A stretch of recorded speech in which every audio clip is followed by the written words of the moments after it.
Hello everyone! We're here to unpack 4 common toxic habits you should stop now. Toxic habits are the following: the negative self-talk, people-pleasing, fear of failure, and comparison. I'll dig into what these toxic habits really mean, and more importantly, I will share you how we can put them out of our lives for good. Stay tuned, stick with me, and let's show these toxic habits at the exit door.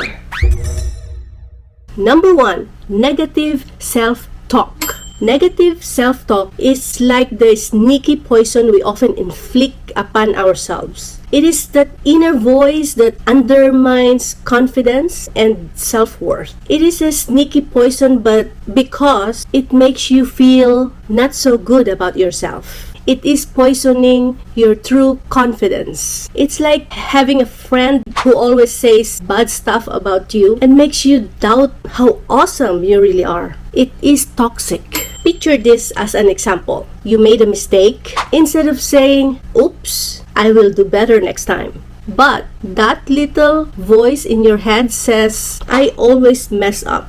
I am so stupid." It shouldn't be that way, my friend. It's like being your own boss, tough critic, and not giving yourself a break when things don't go perfectly. Everyone makes mistakes. So please, give yourself a break. This negative self-talk habit impacts us profoundly, shaping our beliefs and actions. When we constantly criticize ourselves, it chips away our mental resilience and hampers our ability to achieve our fullest potential. So, to overcome this, try to remember the Stoic philosopher Marcus Aurelius, who reminds us you have power over your mind, not outside events. Realize this and you will find strength. Start by practicing self-awareness. Challenge negative thoughts by replacing them with positive affirmations. Cultivate self-compassion. You are in control of your thoughts. Now,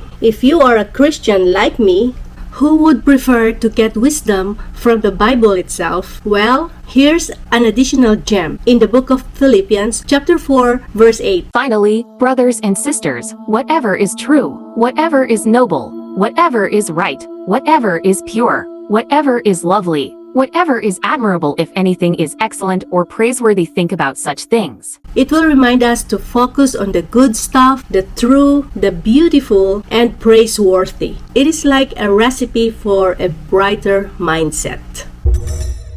Number 2, people-pleasing. People-pleasing is a habit where one prioritizes others' approval of their own needs and desires. Imagine always trying to make everyone happy, even if it means ignoring what you really want or need. That is what people-pleasing is all about. It's like putting everyone else's happiness before your own because you are scared of arguments, you are scared that people might not like you, or you are afraid of people judging you. This habit can really mess things up. It makes you super stressed, kinda upset, and might even lose the sight of who you truly are. To break free from this cycle, practice setting healthy boundaries. Learn to say no without guilt when it's necessary for your well-being. Think about what really matters to you. The things that you deeply care about, that's your values and priorities. Instead of always looking for other people to say, "Good job, you made the right decision," blah, blah, blah, you should always try making decisions based on what you believe in. Not just what others think is right. It is what you think is right.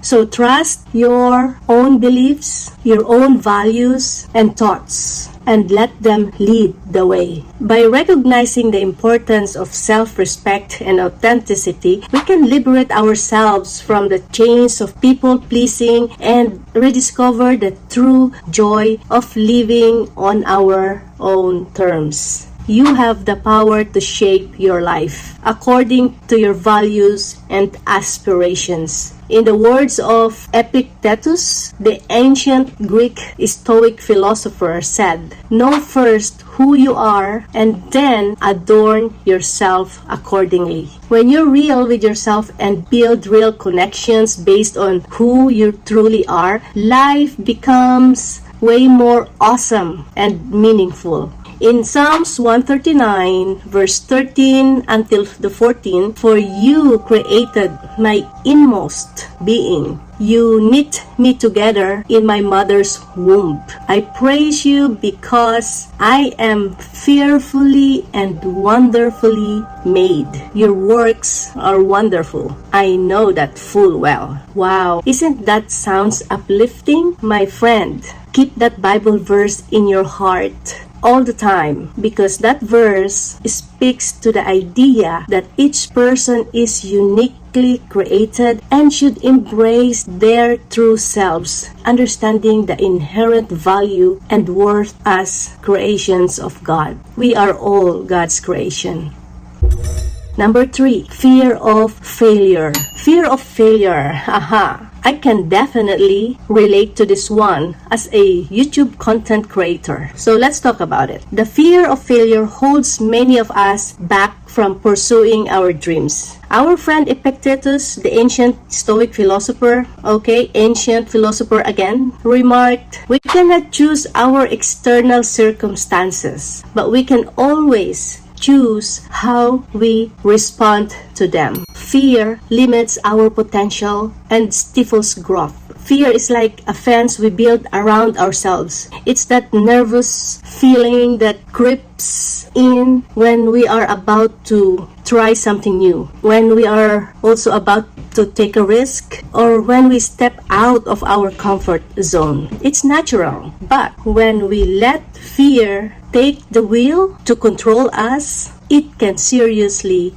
hold us back. Imagine this. For example, you've got this amazing idea, something that excites you, but then this little voice in your head saying, "What if I fail? What if I'm wasting my time? What if? What if I'm not good enough?" That is the fear I am talking about. And that's the fear that's talking to you. And when we listen to that voice too much, it stops us from exploring our potential. See, our potential is like the limitless playground. It's where we can grow, learn, and become better versions of ourselves. But when fear steps in, it's like we're standing at the gate of the playground, is scared to go in. We miss out on the fun, the learning, and the adventure waiting for us inside. When we let fear take over, we stick to what is safe and known. We avoid risk, we avoid trying new things, and that's where the growth gets stifled. We don't grow. We won't grow if we allow fear. Real growth happens when we push ourselves, when we face those fears, and when we take those leaps. Take a leap. So recognizing that fear can limit us in the first step. Then it's about taking small steps, little by little, towards those things that scares us. It is slowly opening the gate to the playground and realizing that what's on the other side or inside is not scary after all. And that, my friend, is where the growth begins to flourish. To overcome this, reframe failure as a stepping stone to success. Embrace a growth mindset by viewing challenges as an opportunities to learn and improve. Visualize success, but also accept setbacks as part of the journey. Take calculated risks and celebrate efforts regardless of the outcome. Keep in mind, failure is not final. It is a lesson in disguise. By recognizing and actively working to eliminate these toxic habits, we empower ourselves to lead more fulfilling lives. As Epictetus, again, famously said, we have 2 ears, 1 mouth, so that we can listen twice as much as we speak. Let us listen to our inner wisdom. Cultivate resilience. Strive for personal excellence. We all know that change takes time and effort. I know that, but with commitment and perseverance, we can break free from these toxic habits and pave the way for a more positive and purposeful existence. Let's do it. Let's break it. Let's break free from fear. Oh yeah. Number 4, comparison. Constantly comparing yourselves to others is a toxic habit that breeds dissatisfaction. Theodore Roosevelt once said, "Comparison is the thief of joy." It erodes gratitude and creates a false narrative of inadequacy. Always measuring yourself against others is like planting a weed of unhappiness in your mind. It is a habit that makes you feel not good enough because you are always looking at what others have or do. Isn't it toxic? Instead of enjoying your own garden, you end up feeling dissatisfied because you think someone else's flowers are prettier. Stop it.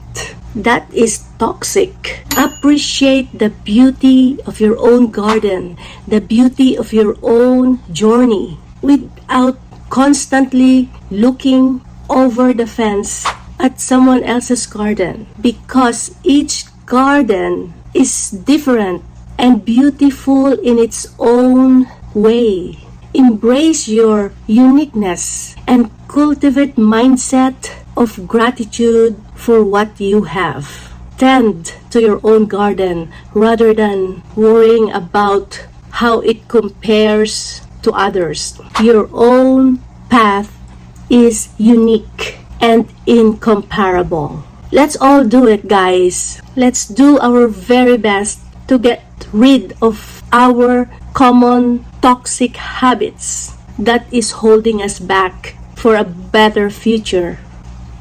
Thank you guys for tuning in. I really appreciate you all. And I will see you again in my next upload. Take care. I love you all. Happy New Year.